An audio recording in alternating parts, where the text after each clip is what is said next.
Well, Aitor, obviously I didn't get a chance to speak to you after the game at the Amex, but you said it was only 3 points. Of course, it is only 3 points, but a great deal of pride in that performance. And if you can replicate that for the rest of the season, I don't think you'll have too many problems, do you?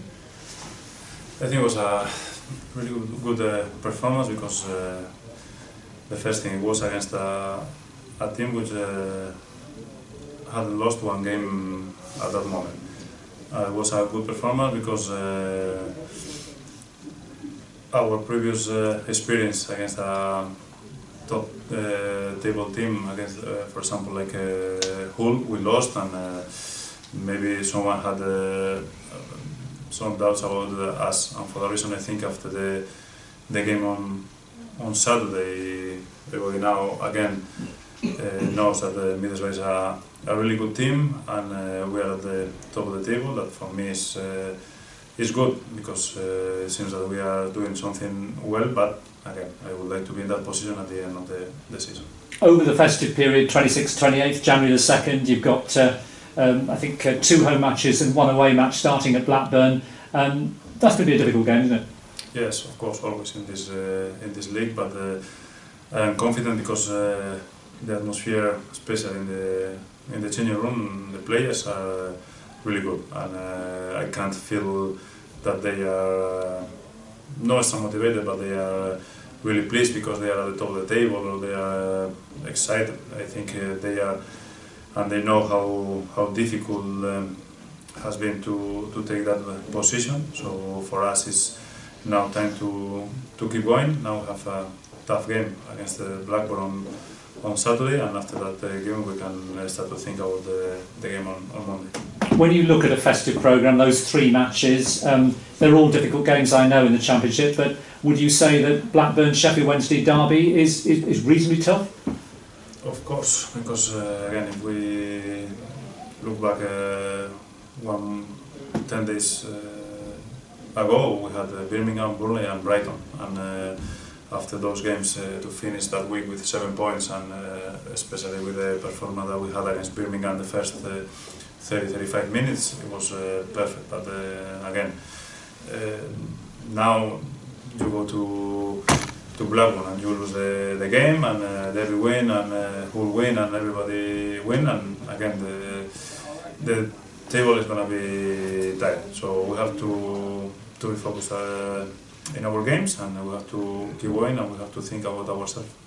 This is probably the stupid journalist question. I'm sure you'd be rather top than 2nd, 3rd or 4th, but I suppose when you are the leaders, then everybody's out to get you, as it were. There's perhaps a little bit more pressure on the players to try and get one thing getting to the top, it's another thing staying there, isn't it? I think it's more important why and how we are in that position. We are not in that position because it's a coincidence. We are in that position because we are playing really well, because we are winning almost every single game, because we are a really organized team. Everybody respects us, and you can feel it, because last week, for example, we played at home against Birmingham and Burnley. Birmingham celebrated the draw, like they had won the final, and Burnley, a team which was last season in Premier League, and they came here and they changed their shape to play against us. It means that they respect us. So it's the main thing for me, that we are at the top because we are doing a really good season. Neil Warnock was on BBC Radio last night talking primarily about when new managers come into a club, but he was talking about how he used to pay a particular attention to those players not currently in the team. I mean, you as obviously as an established manager now at Middlesbrough, do you sort of make sure that those people not involved do feel very much part of the squad, so you don't have people kind of perhaps sulking that they're not in the first 11 because it's so competitive at the moment? Yes, but they know. When I have a meeting with them before coming here, they know my way to work, my way to do everything, and they know that they are going to have always their chance to play, and it's difficult now because the players who are playing are doing really well, but for example again against Burnley I changed the 3-4 players and they played really well. I changed another 3-4 on Saturday, and all of them are ready, and it's the main thing, and it's the the message that I tell them, because all of them have to be ready, because again now we have 2 games in 2 days, so for that reason, once again, I don't think that the teams can play all with the same team. If 2016 starts really well for you, you could start to put a really big gap between, say, the top 2 and the 7th place team. In that case, in the sort of the latter part of the season, could you find that you're taking more risks because there is that chance of automatic promotion and not much danger of being caught by the team in 7th, 8th or 9th?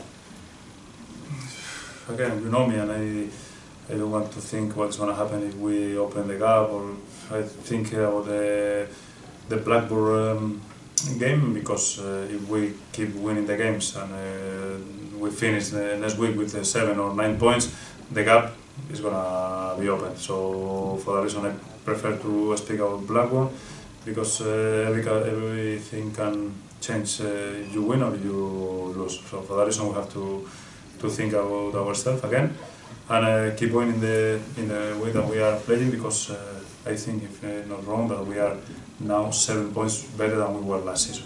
Finally, from me, I know you're sick and tired about talking about your old boss, but you did get some very nice compliments, and the team got some very nice compliments from Jose after the Brighton game. On a personal level, does that give you a great deal of pride and satisfaction? Yes, because you know how important it is for me, but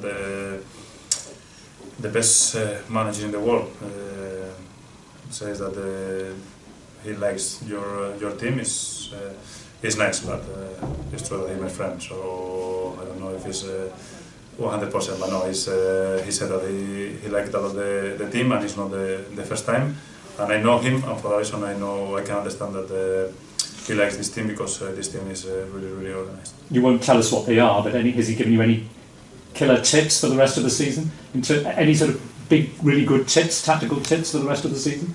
No, I don't need, because it's different, and it's difficult always to say something, especially when he doesn't know the players, he doesn't know the squad.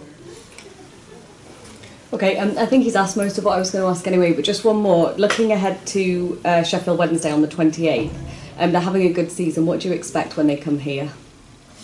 Tough game, because they have a good team, they have a good manager, but again I prefer to speak about Blackburn first. Sheffield, now I know that they are always trying to strengthen the squad, because they are trying to sign another striker, but again I prefer to think about them on Saturday night.